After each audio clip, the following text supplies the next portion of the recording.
Parang mas naging full yung labi ko. Ano? Wow. Sobrang perfect nude sa akin. Parang wala akong ina-apply. Ang solid ng kulay. Isang swipe lang. Oh, I give my all. Bet ko. Wala pa akong ganitong shade. Okay, may winner na. Hindi ako mahilig sa pink, pero ang ganda nitong pink na to. Uy! Hinikilig siya, diba? Ganda. Parang feeling ko mga 1 linggo bago matanggal to.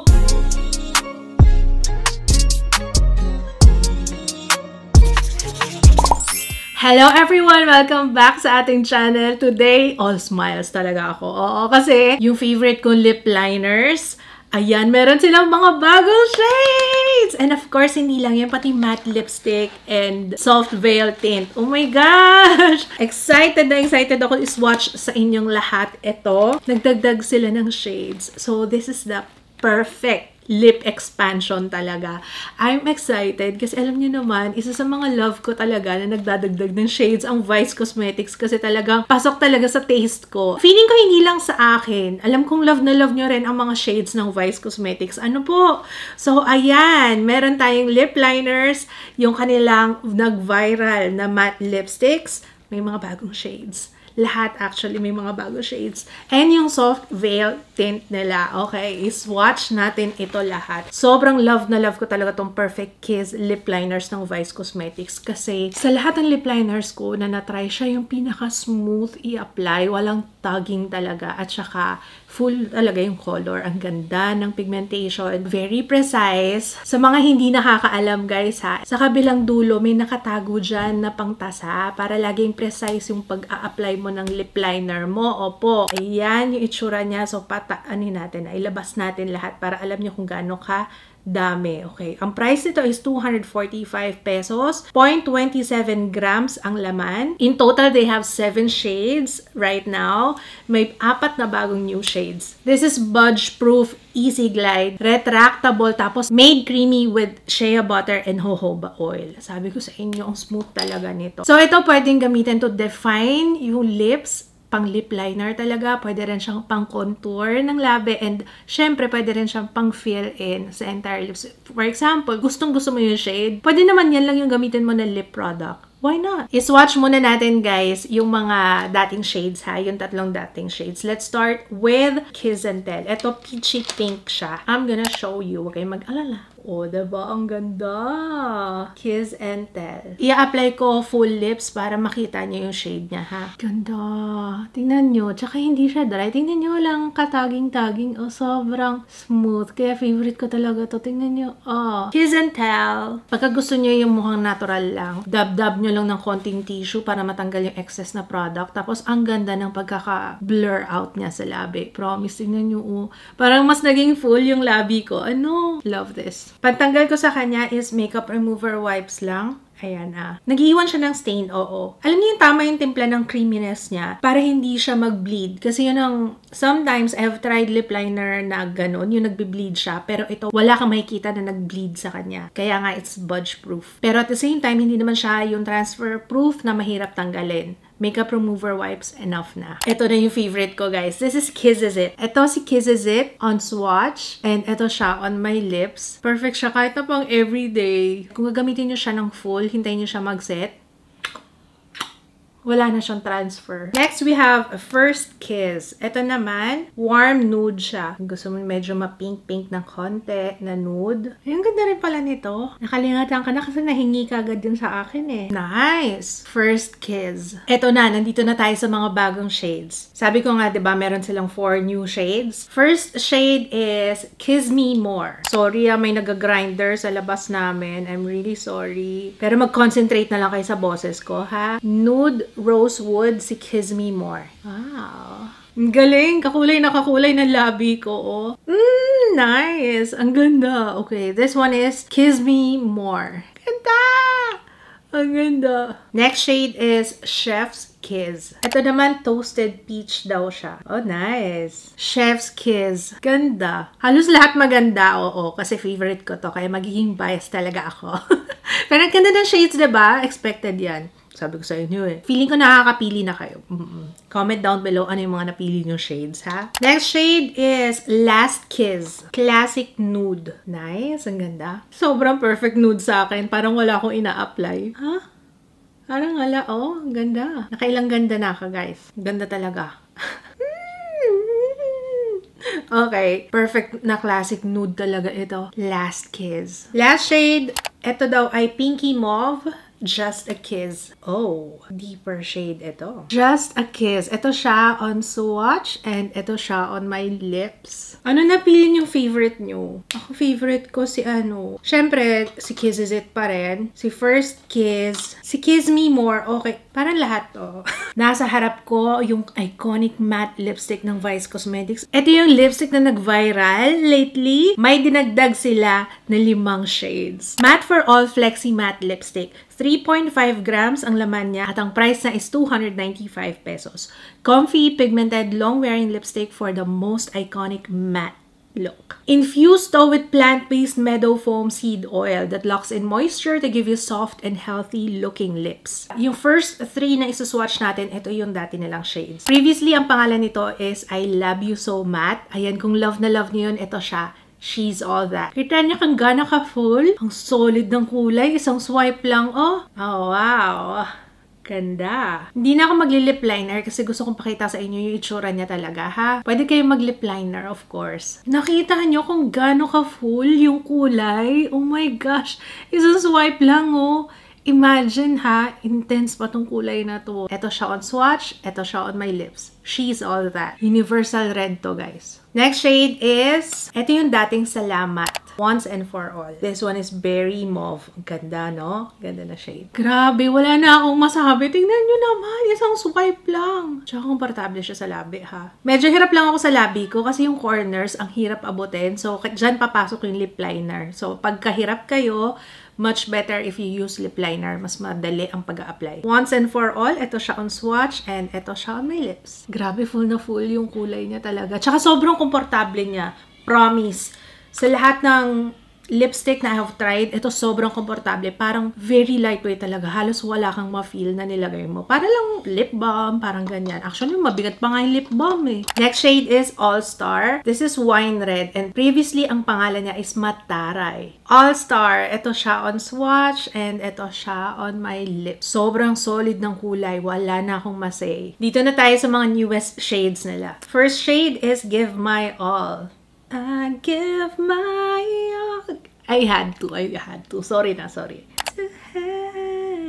Just want one night. Eh, kinuha, kinanta na talaga. Give My All is Maple Red daw. Oh, nice. Ito siya on swatch and ito siya on my lips. I like this. So far, ito yung bet ko. Wala pa akong ganitong shade. Ganda. Next shade is All In. Ito naman, Peach Latte daw siya. Oh. Ganda. Grabe. Full kagad yung kulay. Okay, may winner na. Ang ganda-ganda. Perfect pang everyday for me, ha. All In. Uy, ang ganda mo. All In. Si All The Way naman ay Berry Pink. Alright, ayan siya. Naku, ang ganda rin ito. Alam ko, hirap na rin kayo pumili ng shade kasi ako nahihirapan na rin ako, no? Kung ano yung favorite talaga. Hindi ako mahilig sa pink, pero ang ganda nitong pink na to. Berry pink. Ang ganda ng berry pink. Bagay pala sa akin. All The Way. Ito siya on swatch, and ito siya on my lips. Next shade is All or Nothing. Cause I want it all or nothing at all. Lahat talaga kinanta mo, sis. Rosy Mocha. Ay, ganda. Brownish. Yes. Uy! Yes! Ganda nitong All or Nothing. Uy, day! Ang ganda niya! Tsaka tingnan niyo up close, oh. Ang komportable niya. Promise, ang komportable niya talaga sa lips. Hinikilig siya, diba? Last shade is All My Love. Rosy pink daw to. All My Love. All My Love. All My Life yun. Ayan si All My Love. This one is rosy pink. Ganda.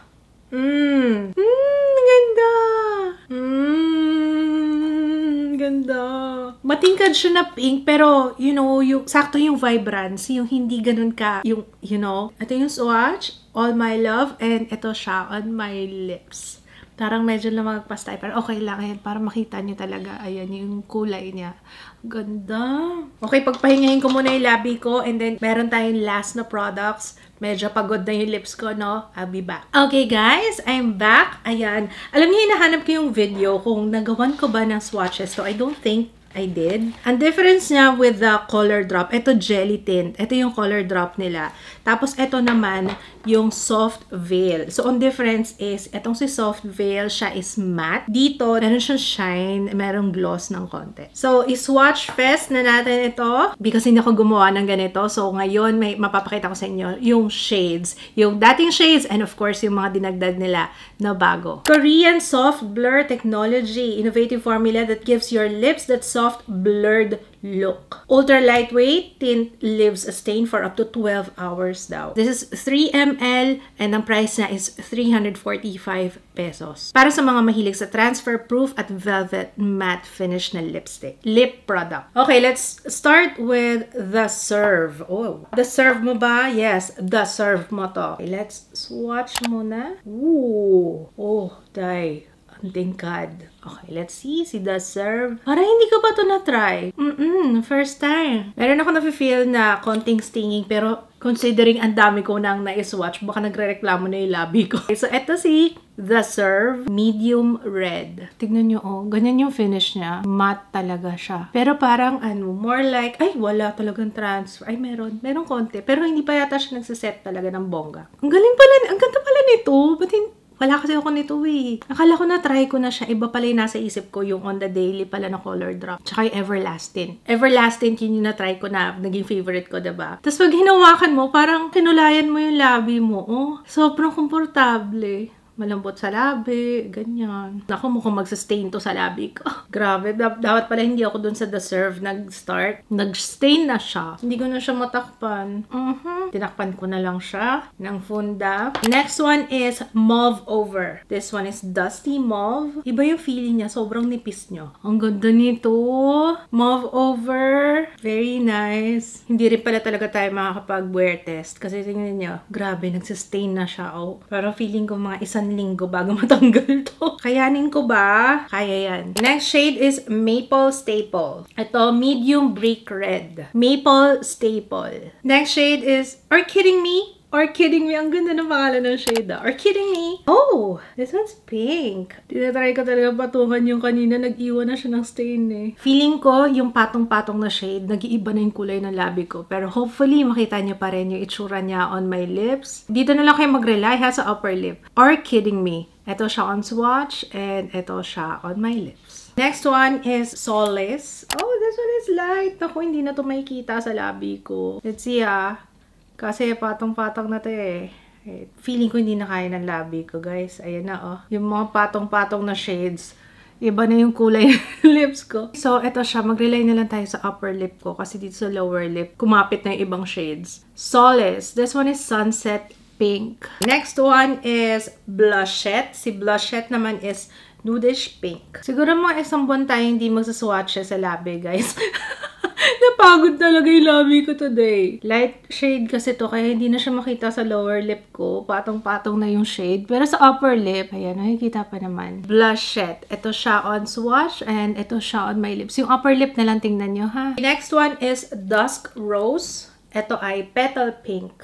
Uy, ang ganda pa naman sana. Hindi ko na siya ma-appreciate sa labi ko. Kasi tingnan nyo, hello, ayaw niya na talaga matanggal. Oh, ayan. Ayan, nakikita naman siya sa upper lip. Wala na, hindi na kaya ng labi ko, guys. So, dito na lang kayo mag-rely sa swatch. And then, last one is Pinkerbell. Okay, Pinkerbell. Sorry, hindi ko na mapakita yung itsura on my lips. Kasi talagang hello. I won't recommend na mag-swatches kayo nito kasi this one's transfer proof. So, alam niyo na yung longevity niya. Pero kapag isa-swatch nyo lahat, yung entire line, hindi rin siya magiging reliable. Tingnan nyo, patong-patong na ang pangit talaga na yung tsura nila.